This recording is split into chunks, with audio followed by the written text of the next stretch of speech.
During the pandemic, millions of American workers considered to be essential don't have the luxury of working from home. That includes construction workers who often work in close proximity to one another on the site. But as Maya Rodriguez explains, some are using new technology to make sure their work remains socially distanced. Within these unfinished walls, Tom Stefanko oversees hundreds of construction workers every day.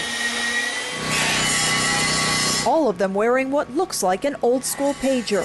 But the technology involved is new. It gives the workers a little bit of comfort. These are proximity tracers, designed to make sure workers on construction sites remain socially distant during these pandemic times. So if I was in contact with another person, it would start beeping red, and if I stayed there longer, it would progressively beep louder.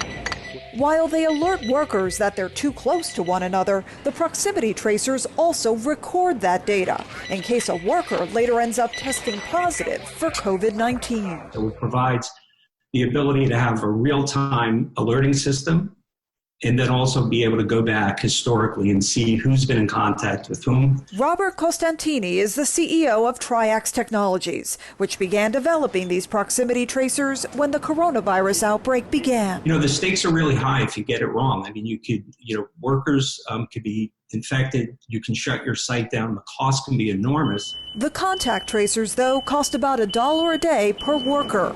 More than 15,000 of them are now in use on more than 70 construction sites around the country. We have 1,000 tags here on site, including the 1 million square foot building Tom Stefanko and his team are working on in Philadelphia. Most workers just keep it on their hard hat, take it with them as they come and go, so making it as part of their PPE. Personal protective equipment that's now a requirement to try and keep COVID-19 out of this workforce.